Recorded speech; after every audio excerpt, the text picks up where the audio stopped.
Olá pessoal, tudo bem com vocês? Vamos a mais uma aula. Nossa aula de hoje será de língua portuguesa e iremos realizar as atividades das páginas 102 e 103 do livro, certo? Então prestem atenção que eu vou apresentar a atividade para vocês, já repassando algumas dicas de como que vocês vão resolver essa atividade. Vamos lá, aprender sempre. Leia as capas de livros a seguir. Letra A. Assinale a capa em que há uma palavra que muda o sentido do título original da história e circule esta palavra. Então, a história, gente, que está em destaque aí, é o texto que nós trabalhamos nas aulas anteriores, que é Aladim e a Lâmpada Maravilhosa. Então, vocês prestem bastante atenção no E quando ele vem sem acento. Por quê? Porque ele faz a ligação entre duas frases, ou seja, entre dois termos. No caso aqui, ó, está fazendo a ligação entre os dois personagens que participavam da história. Então, na primeira capa, Aladim e a Lâmpada Maravilhosa. Já na segunda, Aladim é a Lâmpada Maravilhosa. Então, de acordo com o texto que vocês estudaram bastante, qual era o título original? Aladim e a Lâmpada Maravilhosa ou Aladim é a Lâmpada Maravilhosa? Vocês vão marcar, certo? O que não está certo, ok? E vão circular a palavra. Veja o que pede, ó. Assinale a capa em que há uma palavra que muda o sentido do título original. Então, qual foi a que mudou? Certo? Já expliquei para vocês. Se o E vier com acento, ele é um verbo, certo? Então, aqui já diz, ó, Aladim é a lâmpada maravilhosa. Então, o verbo do modo ser, ok? Letra B. Por que essa palavra não é adequada para formar o título desse livro? Vocês vão dizer. Porque se ela muda ou não muda o sentido. Se ela, por exemplo, se ela não muda, se tiver certo dessa forma aí, Aladim é a lâmpada, tudo bem. Mas se não tiver, vocês vão indicar, certo? Se essa afirmação faz sentido ou não faz sentido. Segundo, leia o texto abaixo e complete o escrevendo nas linhas I ou E. Então, I quando for fazer a ligação, gente. Quando for o verbo do modo ser. Por exemplo, se Aladim fosse a lâmpada maravilhosa, então estava correto. Aladim é a lâmpada maravilhosa. Utilizava o E com acento, certo? E o I é para fazer a ligação entre dois termos. Então, vocês vão ler o texto completo para tentar preencher da melhor forma possível. Prepare o coração. A viagem que começa agora vai te levar às alturas, num meio de transporte nada comum. O tapete mágico. E olha, que isso. Aí aqui vocês vão colocar ou é só o começo, ou então e só o começo. Se vocês acham que é só o começo, coloca o E com acento. Se acha que é e só o começo, coloca o E sem acento, que tem som de I. Durante as mil, aí aqui vocês vão preencher também o e uma noite ou é uma noite. Que temos pela frente, veremos rainhas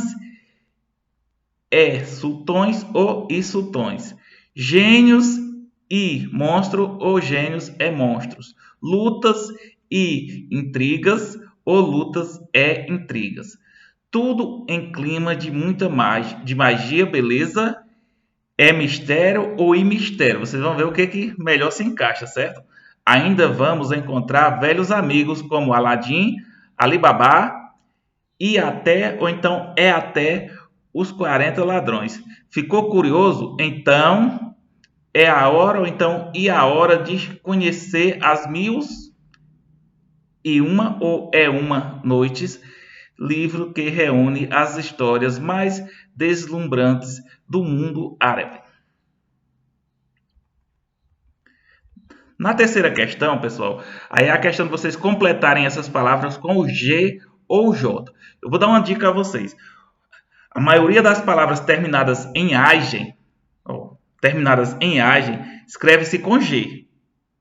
Ou seja, que é o sufixo agem, certo? Escreve-se com G. Só que, se for uma palavra de língua estrangeira, que vem de outra língua, aí sim vai ter uma exceçãozinha e vocês vão completar com J. Vejam só, garagem, miragem, vantagem, pagem. Ó, pagem é o nome de um rapaz que lá na Idade Média, então se é lá na Idade Média andava com reis, com damas, certo? Não é uma palavra da língua portuguesa, certo? Então, pagem não é uma palavra da língua portuguesa, então aí pode ter uma variação na regra que eu falei para vocês na questão das palavras terminadas em agem serem com G. Essa não é uma palavra da língua portuguesa, então ela pode ter uma mudança dessa regra, certo? Na letra B tem as palavras, ó, bagagem, personagem, sugem, rastejem, plumagem, filmagem, folhagem e camaradagem. Então, lembrem, certo? Geralmente as palavras terminadas com o sufixo agem são com G, com exceção de palavras que vêm de línguas estrangeiras, ok? E aqui abaixo você vai fazer o seguinte: que grupo que é formado apenas por palavras com o sufixo agem? Então, dessas três aqui, ó, letra A, letra B, letra C, só vai ter uma que todas as palavras vão terminar com G, ou seja, com agem. Aí você vai colocar aqui se é letra A, letra B ou letra C. Vamos para a página 103 agora.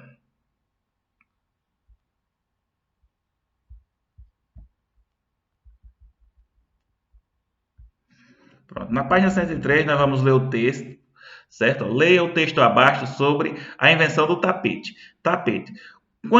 Quando teriam sido tecidos os primeiros tapetes na Mesopotâmia, no Egito, na China? Então preste atenção aí, ó, os locais onde está perguntando que teria sido tecido os primeiros tapetes. Então Mesopotâmia, veja, na Mesopotâmia, no Egito, na China.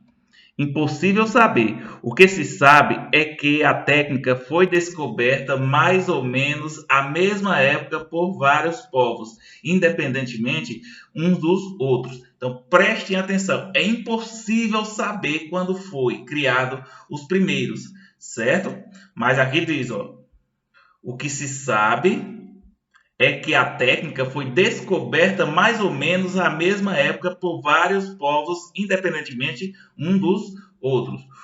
O mais antigo tapete que chegou aos nossos dias tem por volta de 25 séculos, certo? Um século, gente, tem 100 anos, então 2.500 anos. Em um vale das montanhas, Altaia, situado próximo à Mongólia, foram descobertos 5 túmulos em 1929. Uma missão etnográfica soviética começou as escavações imediatamente. 20 anos depois, na última tumba, a missão encontrou um tapete que fora protegido por uma grossa camada de gelo. O tapete de Paxirik mede, veja, o nome do tapete que foi encontrado. O tapete de Paxirik mede 182 vezes 200 centímetros. Com as informações desse texto, vocês irão responder letra A.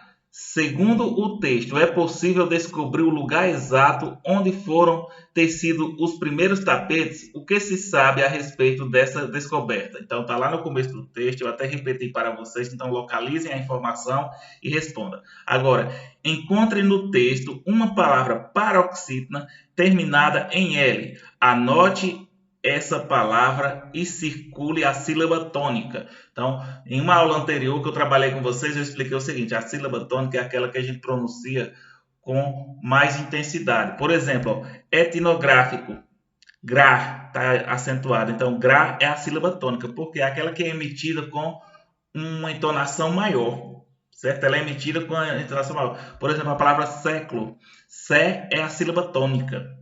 Só que nem todas as sílabas tônicas elas são acentuadas. E quais são as paroxítonas? Paroxítonas é aquelas que a penúltima sílaba, vocês vão sempre para o final. Ó. Veja aqui, ó, a palavra possível. Então, ó, si é a sílaba tônica terminada em L. Então, existe uma regra que é o seguinte: acentua-se as paroxítonas, que é aquelas que têm a antepenúltima sílaba, que é a tônica, terminadas em L. Então, vocês vão procurar no texto uma palavra terminada com L, certo? Que a sílaba tônica seja a penúltima, por isso ela é uma paroxítona e terminada em L foi acentuada. Vamos escrever ela aqui e circular a sílaba tônica. Na letra C, para indicar os prováveis lugares de origem do tapete, o texto cita alguns substantivos próprios, ou seja, o nome dos lugares. Vocês vão circular esses substantivos, que são os nomes dos lugares onde provavelmente teriam sido criados os primeiros tapetes. D. Qual é o nome do tapete encontrado pela missão etnográfica? Sublinho no texto. Vocês vão passar um traço, certo? Lá no final do texto tem o nome do tapete encontrado num túmulo. Então, vocês vão passar um traço abaixo do nome do tapete. Quinta questão.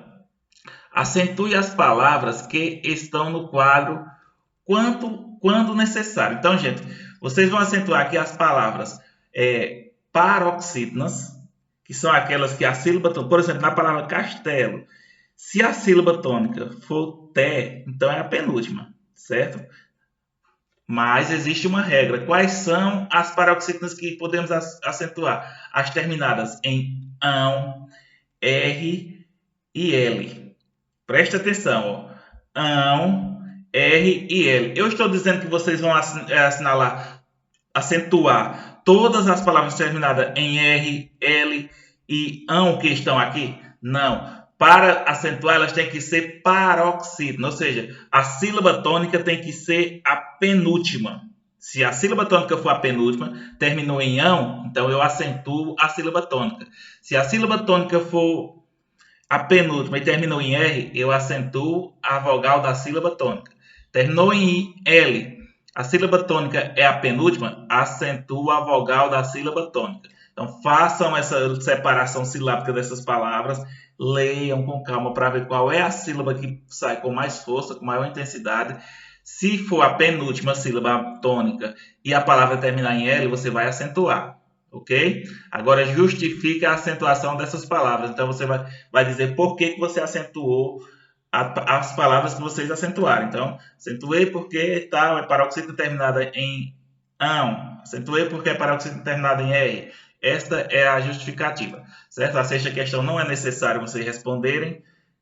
Eu vou responder na sala com os meninos que estão presentes e aqui não dá para comentar com vocês. Ok, pessoal? Então, espero que vocês consigam realizar essa atividade. Bom estudo para vocês e até a nossa próxima aula, se Deus quiser.